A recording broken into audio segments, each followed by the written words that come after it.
I really wanted to bring Morgan on because she has a really unique story. I think this is going to give a beacon to hope to so many job seekers that might be in the desperate times. I know I'm feeling kind of that way some days, but I love Morgan's story. So, Morgan, if you don't mind kind of giving us an introduction of who you are and how you kind of like, were brought to the podcast basically. Yeah, so no, I'm super excited to be here, and also congratulations on starting a whole new podcast. It's so exciting. I have about 9 years of marketing, events, PR, campaign. I mean, gosh, a little bit of everything experience.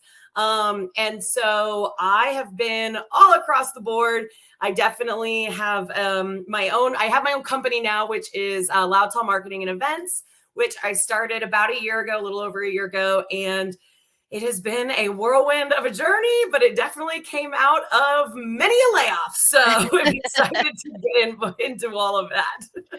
Yes, I think that's like, to me, what that tells me about you is that you are like resilient times 1,000, because I don't know how I would feel. This is actually my first layoff. I've spoken to some people that have had this is only like some first for a lot of people. So the fact that you've had to survive this, of course, I'm sure with COVID, that all of that is a rippled effect for a lot of companies. So what's that journey have where do we start with that journey? What did that look Yeah. like for you? Where do we even start, Morgan? Yeah, it's a great question. I'm always trying to figure it out. So let me make sure I turn off this little dingy thing. Yeah, no worries. I'll tell the editor to just kind of To cut this out. Yeah. I was yeah. gonna say, I just realized this is making noise. Okay. So yes, this journey has been fun. Capital FUN. So I will say that it started. So before 2020, I was actually at Alamo Drafthouse. I was in Austin based. I was the creative manager, as our titles were. That was kind of a broad scope of a title. I ran all of our marketing efforts, from social media to events, PR, marketing, email, just literally everything you could think of that falls under the scope of marketing for our 6 Alamo Drafthouse Austin locations. So at the time, that included the Ritz, Mueller, Village, Slaughter Lane, Lakeline, and South Lamar, which is the flagship of the company. So I kind of used to describe my job as anything and everything to drive ticket sales, to drive literally butts in seats was our saying. Yeah. So one of my biggest goals in operations was just having fun with the brand and treating every single film every weekend as a campaign almost. So every Thursday night a movie was coming out, I had to make sure all of my communication strategy, all of my marketing strategy, all of my event stuff, everything was baked and ready to go. So that was a lot of organization, all that leading into it. I did have a lot of help, obviously, from our national office, things like that. But it was pretty self-driven and very like eye-opening whenever I remember sitting there working on my giant plan for Mulan that was going to be multi-theaters and all sorts of amazing involvement from so many groups. And I was working on the schedule to send to design. And I found out that South by was canceled and that our New York theater was closing and everything was going downhill. Yeah. So the comedy actually is that then we were all furloughed about a week or so later. I think even maybe 2 weeks later. I went home thinking this is going to be 2 weeks. So I immediately hopped on TikTok and actually got Alamo Drafthouse on TikTok secured and figured I'd figure out TikTok in my 2-week break. So I was like still very like work mode heavy. So I was really just not prepared for that kind of like coming to terms with that layoff was so tough. And it took so long just because it felt like we were all going to go back like days later. I actually ended up finding we did not know what was going on. Offices were really weird at the time. Yeah. Yeah. I was at home, like playing Animal Crossing on TikTok, trying to get a business strategy for it, but also was just like, it's a weird time in my life. Yeah. So I then kind of realized this was going to go on. I'm not one to really sit still very often. So I found a customer service job that I might be able to do online. They called and they were like, we've grown 300% overnight. Can we do you want to do brand management, brand marketing for us? And I was like, sure. So I pretty much immediately jumped in with another company. Hadn't really come to terms with what had happened with Alamo, had not even like cleaned my desk off at Alamo. Like everything was Oh, still there. wow. Like You're just I like, just did "Okay, you know not, what? I wanna yeah, work. They said work. Let's go." yeah. I just kind of was like, moving as the speed of light, trying to figure out just with everybody what was going on, and just kind of like, well, I'll do this for the meantime. Yeah. And there's a bit of a theme with that for the next few years for me. So I kind of just from there, I actually got a call from Google Fiber, who was great. I jumped in with Google Fiber. I kind of wound up in a job in a team that was like somewhat of what I want to do. I was in customer acquisition, but it just wasn't quite where I wanted to be. Yeah. I then ended up having another job as a branding content strategist.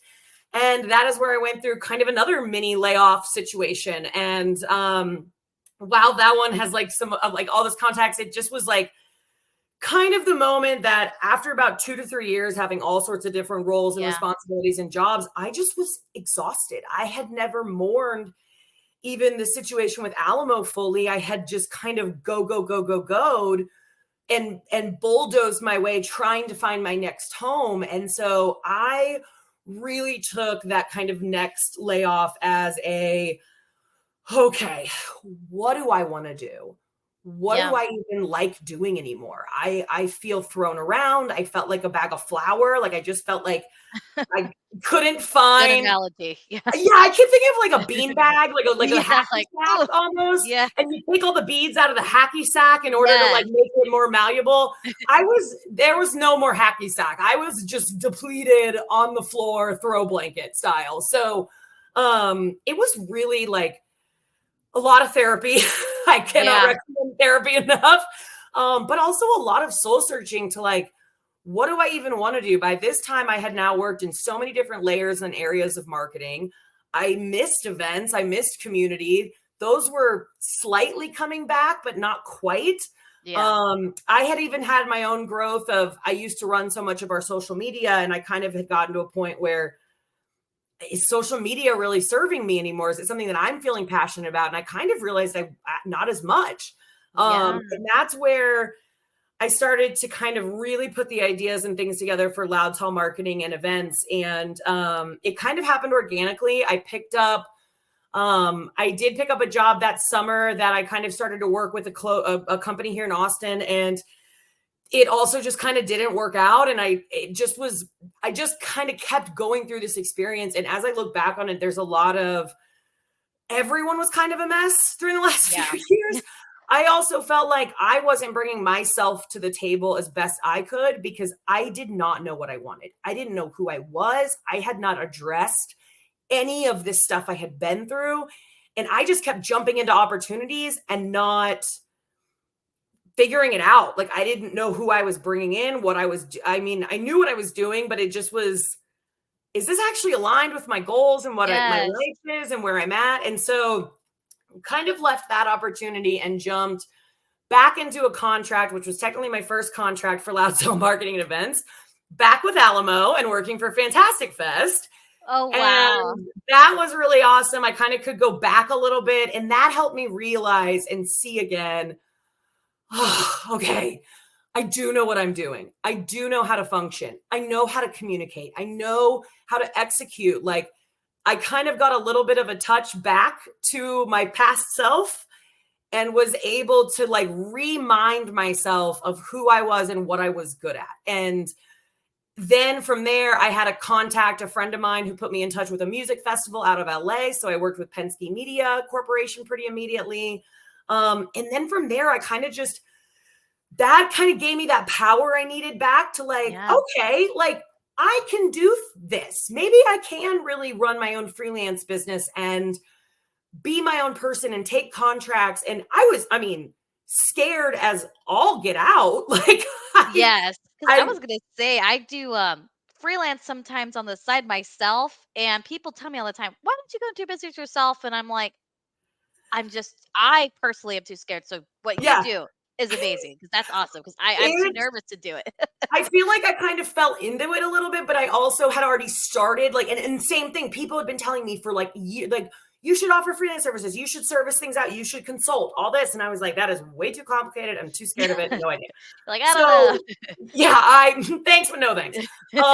And so once I had all these experiences back to back to back that had just been so difficult in other people's hands, control that I could not touch, things that I just had no option in, was like really affecting my life. And like, Yeah. by that point, I just wanted to take ownership. I just wanted to own and be my own self again. And because I'd had this little taste of reminder, I mean, it took me quite some time from there to like kind of still build myself back up. And I will be super honest, a lot of people told me that, oh, it's really hard running your own business. It's going to be tough. And I was like, Yeah. yes, it is going to be hard. I'm so scared. This is going to be really difficult. I was so not prepared for how vulnerable it really is. Like, I feel like it's hard to tell people it's difficult and it's complicated because that doesn't really actually give you the description of it. It's more of how absolutely out there you are about to put yourself, and how if you feel exposed as somebody who may have been laid off or fired or let go or whatever it might be, and you feel like I've done something wrong and everybody saw it, like you're basically about to take that and go 180 and go, well, guess what? Here she is, flawed and everything, whether you want to work with me or not. Like, here's what I bring to the table. So I think that's powerful, though. I mean, I think it's powerful to say, like, you know what? Because you're bringing up some really good points to me. COVID, I think, was one of those time periods that we wanted to so move away from it. We're like, let's just put it in our past. But don't look at it. It's not there. it Yeah. didn't even happen. What was that? But it really impacted everyone in a mental capacity, in a physical capacity. We were all just trying to get by, like you mentioned. I mean, like, I think it's natural that you were like kind of shifting from project to project because it was the only thing that was probably keeping you focused of like, hey, all these other weird, crazy external factors that are going on, all the crazy like social justice, everything that was going on in 2020 and 2021. I think last year was the first time I had actually felt okay enough to start like being in public, and I Yeah. wasn't even thinking, like, for years I always had that fear of like, oh, COVID's gonna get me though, or whatever it is. I mean, I lived like that forever because for me, I had like small children, so I was like, you know, and in general, people were like, we don't know what this is gonna do to Yeah. us. We don't know, you know. I But didn't yeah. know. I learned through therapy that I was really going into things very, I was going into opportunities without even really vetting them or really looking into it. I just Mhm. wanted something and I would jump in full body head first into the deep end. And I would miss so many red flags. I would miss so many like misalignments, things that just Mm. weren't actually good for me or like a good working environment for me, or things that were just like, you know, apparent, but I was ignoring because I just wanted a job, any job. And ultimately, that's not a way to structure your life or yourself. And I was too scared in general to kind of go back even to events for a very long time because of the same thing. I was so scared that COVID was just going to rip everything down Yeah. again at any given point. So why would I go back to events, which is where my heart and my soul and my passion truly was? Because it just felt it's going to go away again. So I was always waiting for Yeah. another shoe to drop. So I was trying to, I keep using this analogy in therapy a lot too, is I was from the holiday, but very square peg, very round hole. Oh, Like yes. I was going down very tech driven, you know, business to business, which is all great stuff. And I love doing it. And I have that background, but my world and my life and my passions is so driven by events and consumer products and marketing and restaurant and hospitality and all things that were absolutely deserted by COVID for some time. So Very fair. it Very was fair. tough Because I was to gonna. go back to those industries and feel like I was going to be safe again. So I Yeah. avoided them. And that's why I kept finding myself in these situations, in these places that just were like ultimately a good fit for me, because it wasn't something I was passionate about, because the things I was passionate about, I was too scared to go back to because I was scared they were going to Yeah. leave me again. So it was a kind of a vicious circle. Yeah. And I was gonna say, because like I actually have some job seekers that are gonna be coming on that are part of like you said, the hospitality industry that are deeply impacted also with like layoffs. I mean, at this point, I think any sector though Everyone. is Yeah. I mean, everyone's feeling it. I actually even just talked to someone in Canada today, and I'm like, I didn't even really realize, and this is my Yeah. naive. What I'm naive in the fact that I was like, oh, it's not just like concentrated in the US, it's everywhere. And you're like, Yeah. yeah, over here too. No, We're it also really feeling is. it. I'm like, oh gosh, who knew? But you don't know till you start talking to other people. So your story is, I think, is great because it shows like you were able to say, look at internally, reflect, say, this is where I want to be. And now you're an owner of a company, which is great. What does that look like for you? What is your goal? I know you said like you're in the industries where there are layoffs happening. I'm sure some of even the companies that you work with might be even being impacted by those. How are you like pivoting, or what's the end goal there? Like what does that look like in the next few years? Or are you feeling safe at this point? I don't know. That's a great question. And I think there's something to be said for recognizing that you are on a path towards a goal like that. So, can I say with 100% certainty that I will feel secure and safe yet again in an organization or a corporate like role and having that be my one and only? I'll probably not know until I'm there in Mhm. that spot again. I think one of the things I've learned through this whole process was that life is so much more of a spectrum than black and white. In when Yes. I really, really, really want it to be black and white, either I'm right for the job or I'm not right for the job, or I liked everyone I worked with, but this wasn't work. Like as much as I want everything to be 100% kosher, good and dandy, like jobs are always going to be jobs. Yeah. Teams are always going to be teams. People and humans are always going to be people and humans. Like Yeah. we're going to make mistakes. We're going to have issues. We're going to have stuff go on. So I think one of the things I will take away from this whole experience has been a genuine amount of surprise in myself and the tenacity and the like the when you think you're at rock bottom, Yeah. you You still got- there's a shovel and yeah. you might go even farther. So never get complacent with how far down that hole can feel. Because, there's been a lot of moments through this process where, I've even had identity crisis of Mm. putting myself out there and making myself, I mean, I'm a marketer, I'm a brander. Yeah. So I put my website out and I put my stuff out there and people were going, your stuff looks so amazing. You're so successful. And I'm like, whoa, two different things there. Two different things. Yeah, Do you're I like, look I'm glad too it looks like successful? Because I'm it. really open for clients. Yeah. There's, You think that, so how about you give me some more clients so I right. can be even Yeah. more successful? Yes, Listen, I'm not absolutely. too busy though, I promise. Yeah. So I think that's like, it's figuring out kind of what you're putting out there, getting comfortable with the vulnerability, getting comfortable with like that you're doing something you've never done before and it's very petrifying, but being able to go through that process. And I still feel like I'm very in the middle of this journey of like reminding myself every day, like what I bring to the table and what I'm good at and what I'm passionate about, because I mean, that's something that this process has challenged in me and made me insecure about at times is, okay, do I know what I'm doing? Do I know what I'm talking Yeah. about? And you second guess yourself, but because there have been nights I've pulled up my own website and read my own words and gone, do Done you that. remember doing this campaign? Do you remember how popular it was? Just to go get out of your own head. Yeah. Remind yourself of the work you've done and what you've brought to the table and what you can bring to the table. And it's a lot like dating. My therapist and I talk about this a lot, that not everyone out there is supposed to be your match. Not everyone out there is supposed to be your catch.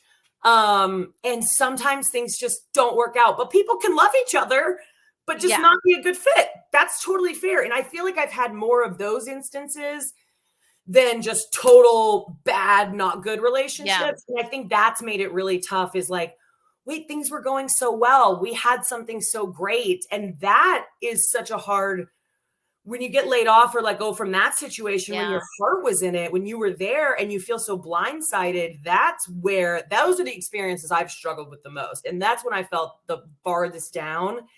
And there's nothing in the world that keeps you from doing whatever you got to do to make yourself feel better. And sometimes that was a Taylor Swift album and a whole glass of red wine. Okay. Sometimes No that was judgment what the here. doctor ordered. And then after a couple of those nights, Yeah.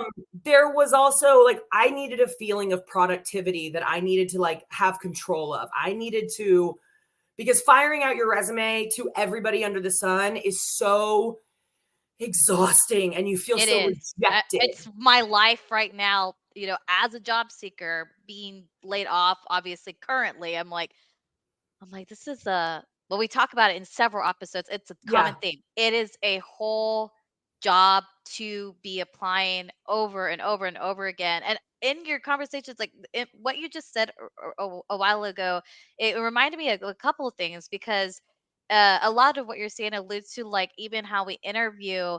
Um, I do that. I look at my resume, I look at my things that I've done, and I'm like, okay, look at it like you're not you. Like, does this Yeah. make sense? Do you remember this? And and can you repeat this in a way that'll make sense to a recruiter or a company? And I think right now, one of the things that we were talking about earlier in another episode was that okay, so you get that, you have that in your mind, and then you're rapid firing off applications, resumes, you're hoping for an interview, you're putting hundreds out there, you get to the interview, and all of a sudden you're like, oh my God, why am I not remembering everything that I've been telling myself over and over and over Yep. again? And it's so crazy. But it's also refreshing to know we're all kind of doing that, I guess. I'm hearing it a lot more, and I think there's just opportunities for improvements in the entire hiring cycle. Is what I'm hearing. Totally agree. Yeah. And I you think know, it's hard because when you're down and you're out of a job and that's such a life stressor, I mean, there's a basic list of human needs of kind Mhm. of where we feel confident and comfortable. And I forget the actual name of it's a triangle. And Oh one of them yes, yes, is the bottom of it is shelter, food, taking care of yourself. And when that is threatened because of your income, because of your yes, financial status, we're literally programmed as humans to react in a frantic and must solve for why way.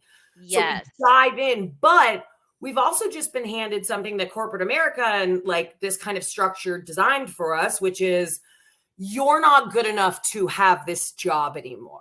So mm, while we battle the concept and idea of I'm not good enough, but I have to be good enough to take care of myself, we get put in the middle of this I'm not good enough, but I have to be. yeah, How do I make that work? And until something else comes along that picks us up and tells us we're stuck here. So yeah, until you can, so it can be dark. yeah, It can be tough. It can be some of the lowest, cryest, I'm just going to put something on and sob to it kind of nights. But there's also a lot of recognize, I had to really pull myself back and look at the forest, the whole forest, and yeah, go, okay, I need to look at myself. What is it that I do best? And even I actually kind of put together a proposal for a company that I'm now have as a client. And I put the proposal to the Gemma because they were kind of we see that you're interested in us. We don't really know where to put you. We don't really know what position, all that. So I actually took upon myself to do this exercise of here's what I bring to the table. Here's how I could see myself fitting into your company based on what I've seen so far and what I know. But I'm making wild assumptions. Don't yeah, actually have all the details. Going through that process of writing out myself and envisioning myself in another company, in another set of circumstances that I truly didn't know. I had minimal amount of context to work off of.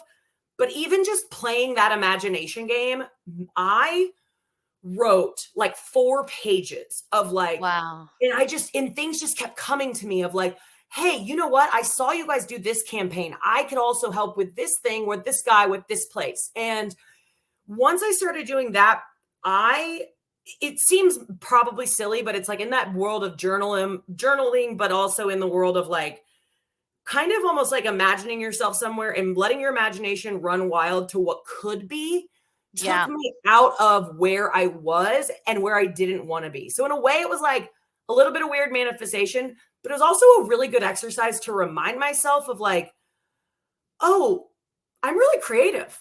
I think in this Yeah. way. I can see opportunity. I can see where I can make change.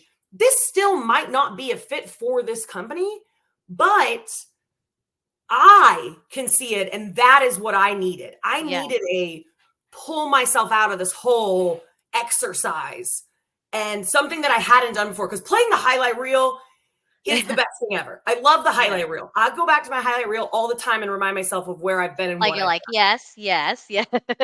He was a badass. She was amazing. That was really fun. Loved that. Never talking to that vendor again, but loved Yes. that. Yes. But then I hit this when I did this exercise because it was somewhere I had like not worked, where because it was somewhere just like I made up all of it. It was like just open season. I could just openly come up with, I didn't know budgets, I didn't know frameworks, I didn't know anything. And that was just very freeing in Yeah. like a weird cathartic exercise of like, if you drop me in the middle of this planet, I'd be able to find water, food, and shelter. Like this is how I think I would do it. Yeah, I like that because what I'm hearing a lot, whenever it comes, especially to like even like in the hiring cycle, right? I feel like there's needs to be more like a collaborative environment in the fact that, like you're telling me, I mean, you created all this, and even like you said, if it wasn't a fit for them, they said, oh, this is like really exciting. This is cool that you got this all together for us. But at least they saw something that tells your story of what you can do. I think there's so much can type of monotony to applications to interviews now.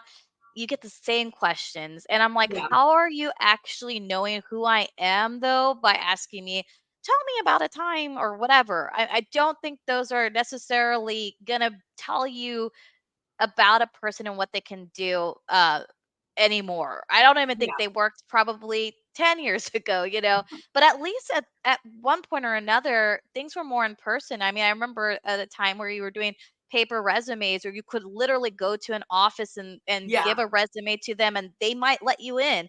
Now everything's all online. Everything is like, hey, go through the ATS system, hey, go through our company website. And it takes away the human aspect. And like you mentioned, we're all human, we're all have needs, things that we're trying to get. We all want to do the best work, but it's hard. It's hard to even get in front of people at this point.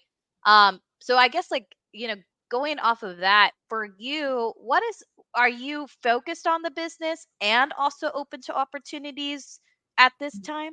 Yeah, though. So one of the things that I've learned very much about myself in this process is that we don't know anything. We know nothing that's going on. And I kind of I surrendered a long time ago, the like, I want exactly this, exactly like this, in exactly this way. Because frankly, like, I don't know. I mean, in the last few years alone with marketing and events and all Yeah. of that, I mean, going from COVID to now we're resurging back. I mean, 2 months ago, I couldn't find an event marketing role on LinkedIn literally by searching any version of that phrasing. And then Yeah. now I'm getting a notification every hour that we're looking for an event marketing person. And I'm like, this is so weird. So Yeah.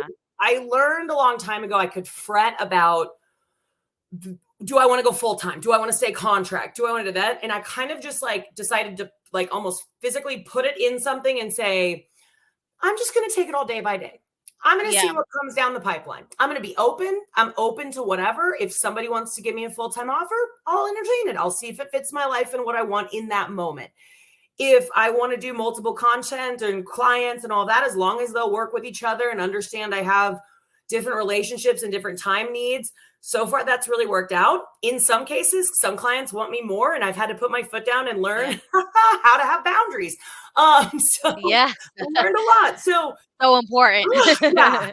And so I think it's been an ongoing process. So I'm definitely still open to anything and everything. I feel like Jim Carrey and Yes Man, but like it instead of it being that I'm not focused, it's not that I don't know what I want. It's actually now that because I know what I want and I know what I don't want to be in and I know the areas I want to work in, I'm so confident in that that I know that the right people will find me for what they Yeah, have available. Once I let go of finding the perfect setup and being open to more flexibility, now that comes with its own stress. That comes with its own, you know, privilege in a lot of ways. Like I blew through a lot of savings when I first started my company. So I you're will like, say yeah, I can't recommend it if you're like already tight on a budget, but I will say yeah, like there are ways to do it. Like I haven't spent a ton of money like on courses or classes or things that like I don't think are going to serve me. I've instead spent my time and money on my therapy, my own mental health, and finding my right way to make myself in a good spot so I could get past what these experiences yeah, were and make myself more available for moving forward. That's made me more comfortable with having to put myself out there, with networking, with being vulnerable, with feeling confident enough to message somebody and cold message and introduce that communication. So like when I took those steps backwards and was able to analyze me and like get myself right, then I was so much more able to actually make positive and great relationship changes. And like, I mean, that client that I ended up doing that piece for, it's because I really wanted a job to get out of the house a few days a week. And my friend was yeah. managing the Made in Cookware on South Congress. And I said, I'll come work with you for a day or two a I'm week. in. Part Yeah, time, no big deal, no stress. It's not marketing and events. yeah, Then I immediately started seeing opportunities where I could like, and that's what I meant. I was just a retail employee with them, and I was like, hey, I have some experience in events and marketing and retail. Like, I can help bring some of this to the table. That's when I built all that out, and that's when I started working with them on a freelance level. So you never have any clue how something might come to be, and by following that weird passion of cooking that I absolutely have on my other side of my life, I love it. and knowing my friend was this manager, my past coworker over there, I was like, oh, that'll be super chill and easy. I had no idea. I had no intention. I had no world, but I knew I was passionate about it. So it sounds silly to lead by your passions, but leading by my passions has put me and what I bring to the table in so much better opportunities versus square peg, round holes Yeah, I was trying to fit myself into. Like this yeah, this has opened so many more doors for me and has allowed me to be more myself and be more creative and be more like what I do best. And it shows. I think that's like we're it's been very hard coming out of COVID in the last few years and trying to make yeah, ourselves fit something when I had a very hard time recognizing there were things I didn't want to do anymore. There are things that weren't serving me as much anymore and pivoting that. So I'm doing a lot more public relations now. And I had to kind of dust a lot of that off. I've been doing a lot more like collaborations, brand partnerships, things like that, things that I love. But then, I can jump back in and do social when I need to because it is still a skill and strength I still yeah, have. But by focusing on it less as my whole offering, I'm able to do it when it really is needed and I'm able to offer it at my best. yeah. So hopefully that all makes sense. It's very I weird. feel like it does, and like to me, what I hear when you're telling your story, and also this last part, because I think that there is this notion that society has that job seekers need to focus on one singular thing. There is a notion that being loyal, staying to one company, which I think is all great, and if that and fair in the sense that if they're going to have multiple opportunities for you to hone in your skills like that you have, then that's great. But if it's not, then it makes sense that people jump around, that people are not staying put. um, we don't ask companies, and of course, like I said, this is to bridge the gap. This is not even a I'm not saying this to like create any type of job, but we don't ask companies to not do their partnerships with entities that they want to do, or pivot into different products or services. We don't tell them, hey, you can't do that. Why are you doing that? We don't Yeah. question them on those things. But as workers and as job seekers or people that are employees, we are. And so I think that is unique, and I think that's what I'm hearing is like, hey, like you're setting your own boundaries and saying, I don't work that way. If you're a company that's open to having someone like me, you're obviously more progressive in that way, then I'd be happy to help you. If you're not, then you're just not the company for me, and that's fine because that's a misfit, and you have people out there that are going to be maybe wanting that. I mean, I know myself, I'm at a point where I am ready to be like with one singular company. If they're going to give me good opportunities and at least a path of way to success, for me personally, that's where I'm at. Yeah. Every individual is going to be different. And I think we have to know that and respect that going forward in general as a society. So I love it. I'm gonna say for Morgan Hendricks, obviously, like she said, she is open to opportunities, but also open to clients for Loud Talk marketing and events. So we will definitely put on the website on the open to work section. Morgan's LinkedIn, but also if you want to provide your link to your website, we can also do that Yes. as well. So we can push that out. Tell me what Um, you think. Give me your thoughts. I know. I Let just her know what manically redo it every couple of weeks. So she's vulnerable. I'm vulnerable. This whole podcast thing is an experiment for me too. I have no idea how people will react. I'm just glad I got even listens since Monday. So thank yeah. you for that, people out there. And I hope this continues to snowball into something good and positive. And like I said, create an environment of collaboration.